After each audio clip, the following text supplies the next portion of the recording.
Life was mostly predictable for me, Sarah, a 30-year-old fiercely climbing the corporate ladder. From my college days to the boardroom meetings, I had it all planned out. But the plot twist in my well-structured life script? Marrying Alex and forming an unexpected alliance with his mother, Linda. Alex and I met in the least romantic of places, the university library. I was buried in finance books, he was wrestling with computer science. Our eyes met over a pile of textbooks, and the rest, as they say, is history. We were two college kids, juggling classes and dreams, but together, we were invincible. Alex was the calm to my storm, the laughter to my seriousness. Our friend Brian, a pal from college days, played a big part in our lives too. He was the one who vouched for Alex, getting him a job as an IT guy at his firm. Brian and his wife, Rachel, were like the couple version of that cozy, familiar cafe you love, always welcoming, always a good time. Then came Linda, Alex's mom. I'd heard the horror stories, the meddling, the judging. But Linda? She was different. Warmth radiated from her like the sun on a chilly morning. She welcomed me not just into her family but into her heart. Sarah, you're exactly what Alex needs. A strong, smart woman. He's a lucky man, Linda would say, her eyes twinkling with sincerity. And somehow, her words made me feel not just accepted, but cherished. Our relationship was a dance of mutual respect and affection. Even on my busiest days, I'd make time to call her, just to check in. Hey, Linda, it's Sarah. How are you holding up? Oh, dear, just the usual. But tell me, how's work? Don't let them overwork you, Linda would reply, her voice always laced with concern. We'd chat about everything and nothing, from her legendary apple pie recipe to the latest office politics. Linda wasn't just my mother-in-law, she was a confidant, a friend. We were a trio bound by love, but even the strongest bonds can fray under the weight of unspoken truths and unmet expectations. And as the days rolled into nights, the cracks began to widen, setting the stage for a storm that was silently brewing on the horizon. The glow of my career cast a shadow over my personal life. With each promotion and business trip, the distance between Alex and me grew. Our home, once a sanctuary, started to feel more like a hotel for me, a place to crash between flights. One evening, I returned from a grueling 2-week trip. The house greeted me with a cold silence, and a mess that seemed to scream neglect. Pizza boxes piled up like a monument to Alex's apathy, and the laundry basket overflowed, a testament to the widening gap in our relationship. Alex, this is ridiculous. It looks like a dump here. I snapped, my frustration boiling over as I surveyed the chaos. He looked up from his computer, his eyes barely registering my presence. Hey, Sarah. Chill. Yeah, it's just a bit of mess. No big deal. No big deal? I work my butt off, and you can't even manage to keep the house clean? Is that asking too much? My voice was sharp, the words slicing through the tense air. He shrugged, a dismissive gesture that fueled my anger. You know I'm not Mr. Clean. Why fuss about it? Why? Because I live here too, Alex. Because we're supposed to be a team. The words tumbled out, raw and unfiltered. The conversation, if you could call it that, ended with cold silence. Our home felt more like a battleground, our conversations reduced to terse exchanges and resentful glances. The next day, Linda called. Her voice, usually so warm and comforting, carried a note of concern that made my heart sink. Sarah, dear, is everything all right? You sounded off yesterday. I sighed, the weight of the unspoken truths heavy on my chest. It's been tough, Linda. The house, Alex, everything seems to be falling apart. Linda was silent for a moment, then spoke with a firmness that was rare for her. Sarah, you're doing your best. But Alex needs to step up. You can't carry the load alone. Her words were a balm, a reminder that I wasn't in this turmoil alone. But they were also a stark reminder of the growing rift between Alex and me. That night, as I lay in bed, the moonlight casting a soft glow in the room, I couldn't shake the feeling of disquiet. The once comforting silence now felt oppressive, filled with the echoes of our failing relationship. "Alex, we need to talk. This can't go on," I whispered into the darkness. He turned to face me, his face a mask of indifference. "What's there to talk about, Sarah? It's just a bit of mess, not the end of the world." "But it's not just the mess, Alex. It's us. We're drifting apart, and if we don't do something, I'm afraid we'll end up strangers living under the same roof." He didn't respond, the silence between us growing louder than any words could. In that moment, I realized that the cracks weren't just beginning to show, they were widening, threatening to split the very foundation of our marriage. The days leading up to Thanksgiving were supposed to be filled with the warmth of family and the joy of togetherness. However, life had other plans. Linda was hospitalized due to an exacerbation of her chronic illness. The hospital's sterile, impersonal halls were a stark contrast to the festive atmosphere we had hoped for. Sitting by her hospital bed, I held her hand, her usual warmth diminished by the cold touch of 4 needles. "Linda, you won't spend Thanksgiving here. I'll pick you up and we'll celebrate at home, just like we always do," I assured her, squeezing her hand gently. She smiled weakly, a shadow of her usual vibrant self. "Thank you, dear. But what about your work? You're always so busy," she murmured, concern for me outweighing her own discomfort. "Don't worry about that, Linda. You're more important," I replied, though the weight of my responsibilities loomed large in my mind. However, just as I was ready to put work aside for family, my boss dropped a bombshell. He called me into his office, his expression grim. "Sarah, we need you on an urgent business trip. It's critical, and I wouldn't ask if it weren't absolutely necessary." I felt torn, caught between my commitment to my family and my duties at work. "But sir, it's Thanksgiving, and my mother-in-law is in the hospital. I promised her I'd be there," I explained, hoping for some understanding. He sighed, his gaze fixed on some unseen deal. "Sarah. I understand your predicament, Sarah, but this is a matter of great importance. We're counting on you." The weight of my professional life was a burden I was accustomed to carrying, but it had never before felt so heavy. With a heavy heart, I turned to the one person I thought I could rely on. "Alex, I have to go on this trip. It's urgent. Can you please make sure your mom is taken care of? Pick her up from the hospital on Thanksgiving Day. She shouldn't be alone on the holiday," I pleaded, the worry evident in my voice.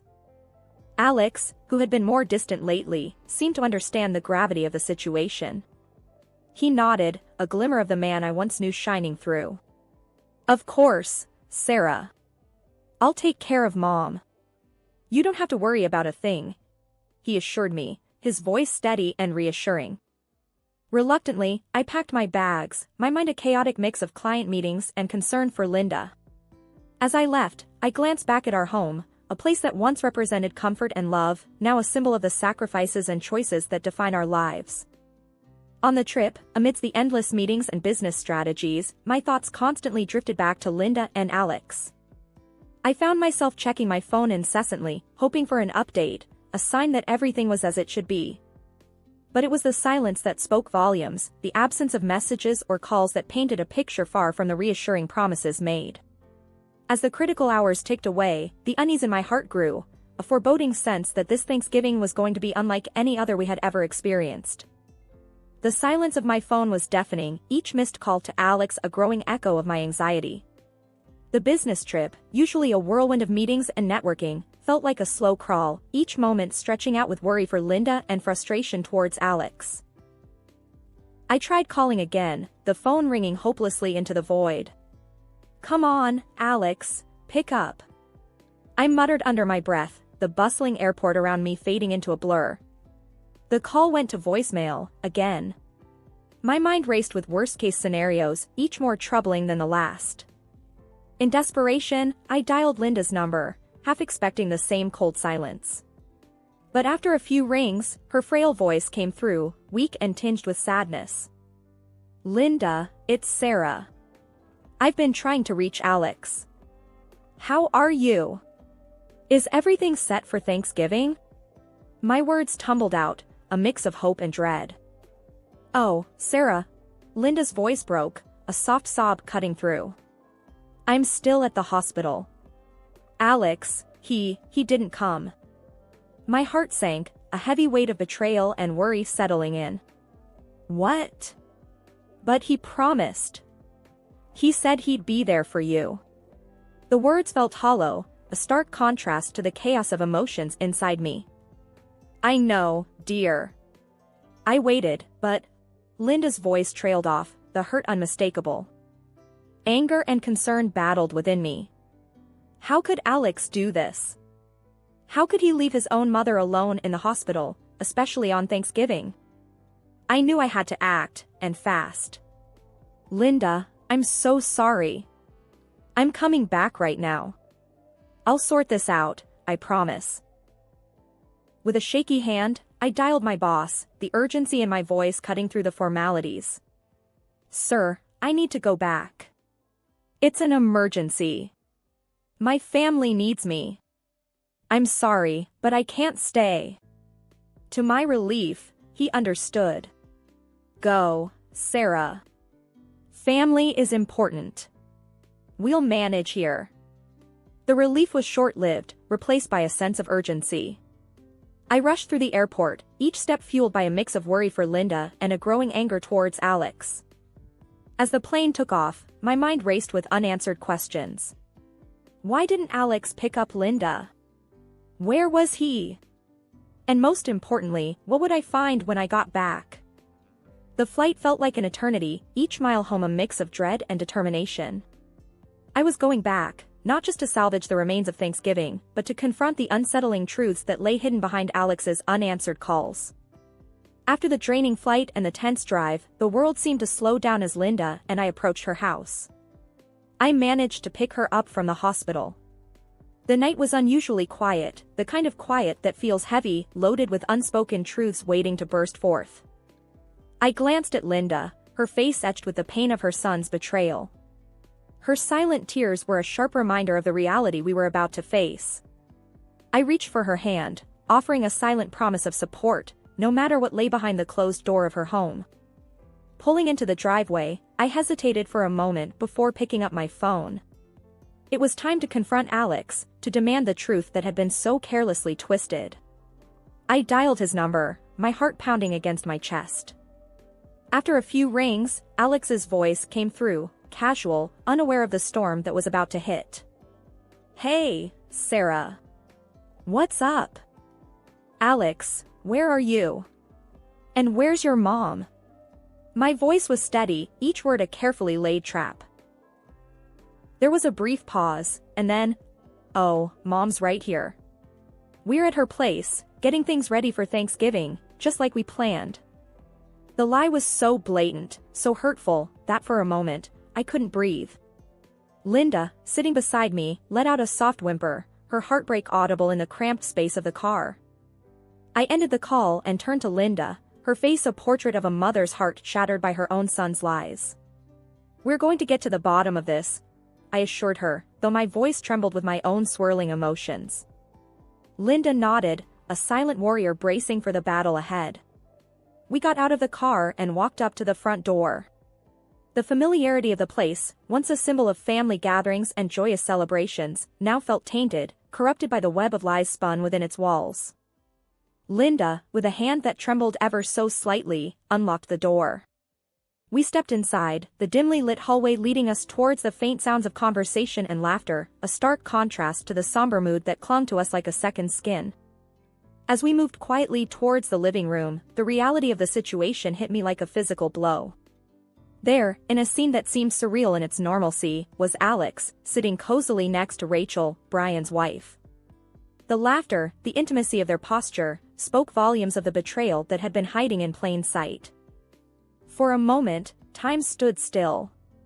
The air was thick with tension, the silence a stark prelude to the storm of emotions about to be unleashed. Linda's presence beside me was both a source of strength and a poignant reminder of the pain inflicted not just on a wife, but on a mother. The silence in the room was deafening, the air thick with the tension of a moment that none of us could have imagined. Alex and Rachel, caught in the act, looked like deer in headlights, their guilt written all over their faces. "What the hell is this, Alex?" My voice was a mix of rage and disbelief, my words cutting through the silence like a knife. Alex stuttered, his usual laid-back demeanor shattered by the gravity of the situation. "Sarah, it's not what it looks like. I can explain." "Explain? Explain how you could do this to your own mother? To me?" I shot back, the fury in my voice making my hands tremble. Linda stood silently, her eyes fixed on her son, the pain and betrayal in her gaze more piercing than any words could ever be. Rachel, her face pale and tear-streaked, finally found her voice. "Sarah, please, don't tell Brian. This was a mistake. A terrible mistake." "Mistake? You call this a mistake?" I couldn't contain the bitterness in my voice. "You both made choices, selfish, hurtful choices. And now, you want to sweep it all under the rug like it's nothing?" Alex tried to speak, to salvage what little he could from the wreckage of lies. "Sarah, please, let's talk about this. We can fix it." "Fix it? How, Alex?" "By pretending that your affair, your betrayal of everything we stood for, never happened?" The room felt smaller, the walls closing in with the weight of the truth now laid bare. Linda, who had been a silent witness to the unfolding drama, finally spoke, her voice a soft yet formidable force. "Alex, how could you? After everything, how could you do this to your family?" Alex's gaze dropped, unable to meet the eyes of the two women he had hurt the most.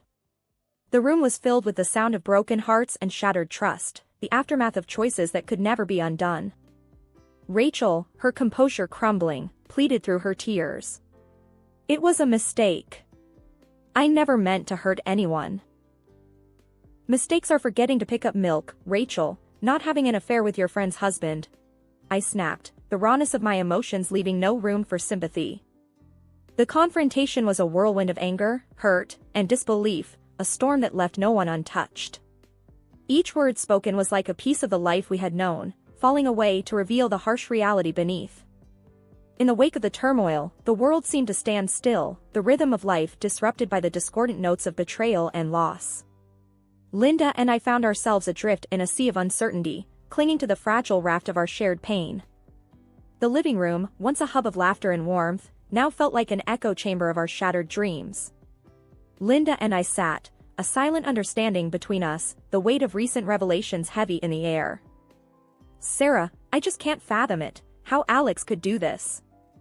And Brian, poor Brian." Linda's voice trailed off, the edges of her words frayed with sorrow and disbelief. I nodded, my heart heavy. "I know, Linda. It's like we've been living in a parallel universe, and now we've been thrust back into a harsh reality."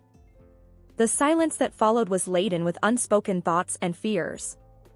The future, once a canvas of shared dreams and plans, now loomed before us, daunting and undefined. "Sarah, what are you going to do now?" Linda's question, soft and tentative, broke the stillness. I sighed, the weight of decision heavy on my shoulders. "I've been thinking about that a lot. Divorce seems like the only path forward. I can't. I won't stay tethered to a lie." Linda reached out, her hand a warm presence in the chill of our disillusionment. "I support you, whatever you decide. You're strong, Sarah. Stronger than you know." Her words were a balm to my weary soul, a reminder that even in the darkest times, we are never truly alone. The days that followed were a blur of activity, a flurry of paperwork and decisions that seemed to strip the color from the world. The word divorce echoed in the empty spaces of our home, a stark reminder of all that had been lost. Alex's attempts at reconciliation fell on deaf ears. His presence, once a source of comfort and joy, was now a specter of betrayal, a ghost haunting the corridors of my heart. "Sarah, please. Can we not try to work through this? I'm sorry, more sorry than you can imagine, Alex pleaded, his words a desperate attempt to bridge the chasm his actions had created. Sorry doesn't undo what you did, Alex. It doesn't erase the pain, the lies. I need to find my way forward, and I can't do that with you, I replied, my voice a steady anchor in the storm of my emotions. The revelation of Alex and Rachel's affair sent shockwaves through our lives, but the fallout didn't end there. Brian, who had been a friend and ally, was blindsided by the betrayal. His decision was swift and final.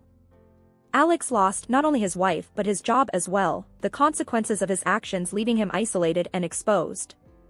Rachel, too, faced the harsh aftermath as Brian filed for divorce, the trust in their marriage irreparably broken. The garden was serene, a tranquil oasis where Linda and I sat, surrounded by the vivid tapestry of autumn. The air was crisp, carrying the scent of change, a reminder that even in life's coldest moments, warmth and beauty could still be found. Linda broke the silence, her voice thoughtful. You know, Sarah, life never stops surprising us. Just when we think we have it all figured out, it turns everything upside down. I smiled, feeling the truth in her words. It sure does. But somehow, it's in these upside-down moments that we really find our strength, don't you think? She nodded, her eyes reflecting the wisdom of experiences lived and lessons learned. Absolutely. Strength and maybe a bit of stubbornness too. Our laughter mingled with the gentle rustle of leaves, a symphony of resilience and renewed spirit.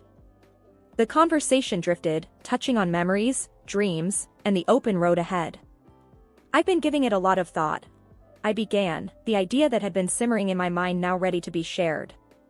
I think it's time for a new chapter, Linda. A new place, new faces, a new start. Linda's eyes widened slightly, a mix of surprise and understanding. A new place? That's a big step. But if anyone can make it work, it's you, Sarah. What's on your mind? Somewhere far from here. A place where the past doesn't linger around every corner. I want to rediscover myself, outside the shadows of what's happened, I said, the words painting a picture of hope and liberation. Linda reached for my hand, her touch a warm anchor in the sea of uncertainty. You'll always have a place here, Sarah. No distance can change that. And remember, I'm just a phone call away, day or night. I squeezed her hand, grateful beyond words. I know, Linda. And that means the world to me. But I feel like this is something I need to do. To prove to myself that I can start over, that I can build something new from the ground up. We all need that sometimes, a fresh start, Linda mused, her gaze following the flight of a lone bird across the sky. And while you're out there, building your new life, never forget how strong you are, Sarah. You've weathered a storm many couldn't, and you've come out stronger on the other side. The sun began its descent, painting the sky in shades of orange and pink. The garden, a riot of colors and life, stood as a testament to new beginnings and the resilience of nature. As the day faded into evening, the garden became a silhouette against the twilight sky. Linda and I sat in comfortable silence, two souls connected by shared experiences and an unbreakable bond. With Linda's support in my heart and the lessons of the past in my mind, I stepped into the new chapter, ready to embrace whatever lay ahead. The journey wasn't about forgetting or leaving behind, it was about moving forward, carrying the wisdom of experience as a beacon in the journey towards a new horizon.